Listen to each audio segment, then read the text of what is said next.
So today I'm going to be walking through how to make this easy tie front top that can also be worn with the tie at the back. This comes with my flared sleeve pattern, but you can also switch this sleeve out for any of the other patterns on my store.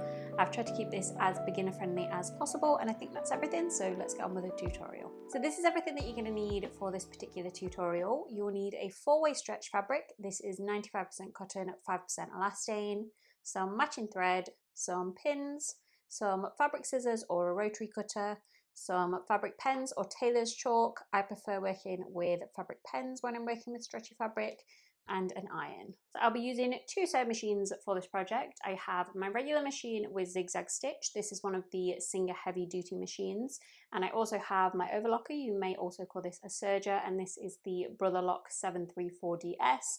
This is optional. If you don't have one of these, don't worry, you can do the whole project just with a regular machine. So this is the pattern that I'm going to be using. You have 2 pattern pieces. Pattern piece 1, which is the back of the top, you will need to cut 2 of these out, and one of those will act as a lining. And at pattern piece 2, which is the front of the top or the tie side of the top, you will need to cut 4 of these out in total, and 2 of those will act as a lining. Just ignore that it says cut 2 here, I will fix that on the pattern. And then I also have 1 pattern piece for my sleeve, and you will need to cut 2 of these out. So before you can start to cut your pattern pieces out, you just want to check that your fabric is laid out correctly.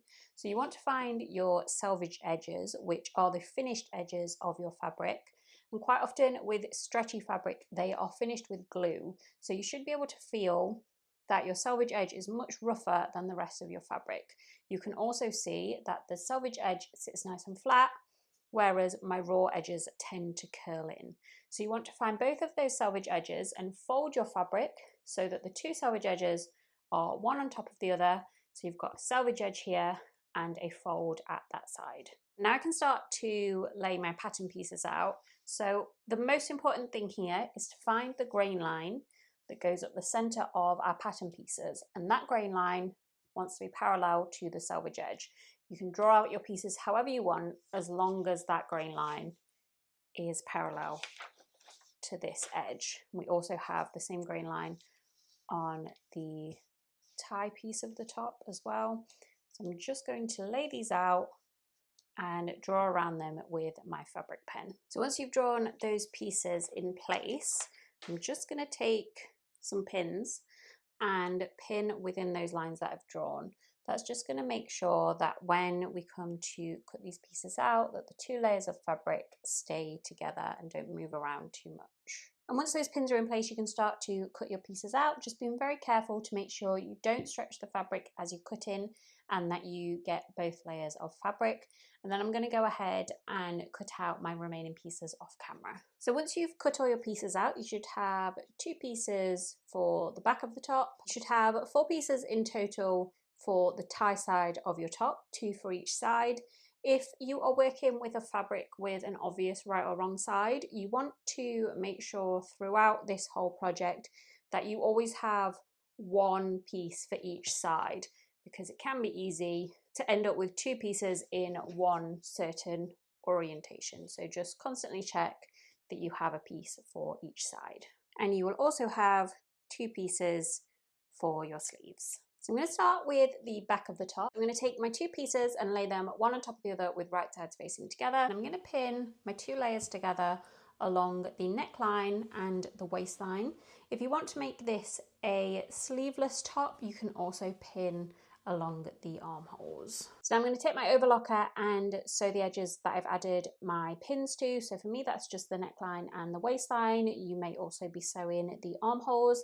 And if you don't have an overlocker, you can also use a zigzag stitch. So that's how those seams should be looking. And I'm going to put this piece to one side and grab my tie front. So I'm going to do something very similar with my tie pieces. I want to take 2 of my pieces and lay them one on top of the other with right sides facing together.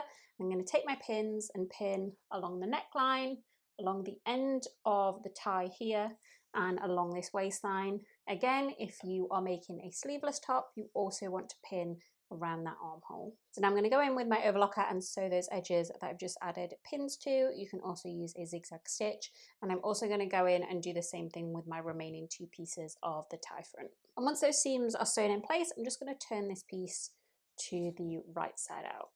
So now you should have 2 pieces for your tie front and 1 piece for the back of the top.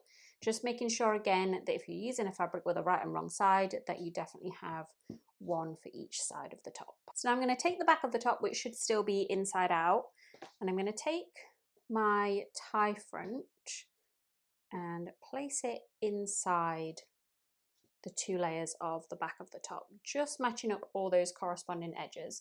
So I'm matching up the strap inside the strap of the back piece, and then I'm going to do the same with the side seam. I'm just going to pin that strap in place.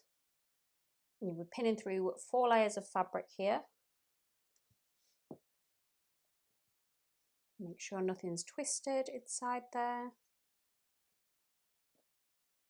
And then just start to pin that side seam in place. And once you've got that first piece pinned in place, I'm just going to fold the tie out the way, and then I'm going to repeat for the second piece of my tie front. Once those 2 pieces are both pinned in place, I'm going to sew across the top of the strap and down the side seam on both sides. I'm going to do mine with my overlocker. You can also use a zigzag stitch. So once those seams are in place, you can turn this piece to the right side out. Because I'm adding sleeves, I've left this armhole open so I can use that to turn the piece to the right side out. If you have closed up these armholes, you just want to unpick a small hole and you can use that to pull your piece through. So I'm going to take my sleeve and I'm going to fold it with right sides facing together down the middle. I'm just going to pin along this side seam here. I'm going to sew that side seam in place with my overlocker. You can also use a zigzag stitch. Also, I'm just going to place a pin at this fold just so that I know where the center point of the sleeve cap is. And once you've sewn that seam in place, I'm just going to turn this sleeve to the right side out. You want to repeat all this for your second sleeve. Now I can start to add this to my top. Just tied the front of my top to keep those pieces out of the way. I'm going to take my top and place it inside the armhole of the top. And I'm going to match up the pin that we added to the center point of the sleeve cap to the seam that we sewed at the top of the straps and pin that in place. And then I'm going to find the side seam of the sleeve and pin it to the side seam of the top and pin that in place. And then I'm just going to go ahead and add some more pins between those 2 points. And I'm just going to sew that armhole in place with my overlocker. You can also use a zigzag stitch. Just being careful to make sure that you're always getting all 3 layers of the fabric. And I'm also going to repeat for my second sleeve. And once both of those armholes are sewn in place, you can turn the top to the right side out. And now the only other thing left to do is to hem the bottom of your sleeves. I would recommend a single hem for stretchy fabric. So I'm just going to take that bottom edge, fold it towards the wrong side once, and sew that in place with a zigzag stitch, and then your top is done.